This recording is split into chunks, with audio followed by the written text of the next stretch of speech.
Hello बच्चों, कैसे हैं आप। और मैं आज आपके सामने लाई हूँ अलंकार चैप्टर, जो कि कक्षा 6, 7, 8, 9, 10, 11, 12 तक ये अलंकार आते हैं हमारे चैप्टर में। बहुत ही इम्पोर्टेंट चैप्टर है। अलंकार का अर्थ है सजना। जिस तरह से स्त्री आभूषण पहनकर सजती है, इसी तरह से कविता अलंकार का प्रयोग करके सजती है। तो शब्दों के और वर्णों के सुंदर मेल को अलंकार कहते हैं। तो पहला अलंकार है हमारा अनुप्रास अलंकार। और इसमें क्या होता है, वर्णों की आवृत्ति बार बार होती है। जैसे मैं एक उदाहरण देकर बताऊं आपको कि तरनी तनुजा तट तमाल तरुअर बहुछाए। तरनी त, तनुजा त, तट त, तमाल त। तो त कितनी बार आया है, इसीलिए ये वर्णों का जादू है और ये अनुप्रास अलंकार की पहचान है। दूसरा है यमक अलंकार। यमक अलंकार में क्या होता है कि एक ही शब्द है और दो बार आता है और दोनों बार उसके अर्थ अलग अलग होते हैं। जैसे काली घटा का घमंड घटा।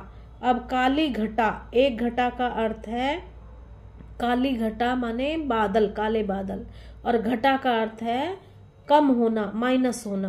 तो एक ही शब्द है घटा, दो बार आया है, दोनों बार उसका शब्द का अर्थ अलग अलग है, इसलिए ये पहचान है यमक अलंकार की। तीसरा अलंकार हमारा आता है श्लेष अलंकार।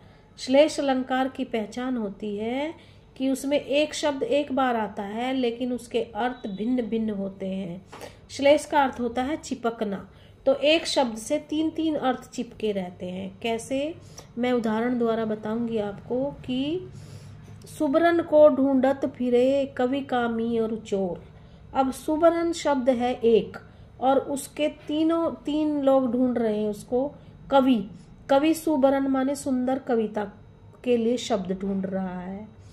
और कामी लोग होते हैं गंदी नजर वाले, वो सुंदर रंग वाली स्त्री को ढूंढता फिर रहा है।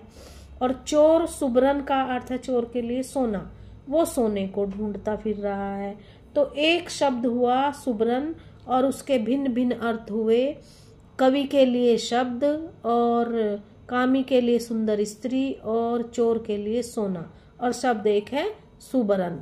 तो इसीलिए वहां तीन अर्थ चिपके हैं और उसको हम क्या कहेंगे, श्लेष अलंकार।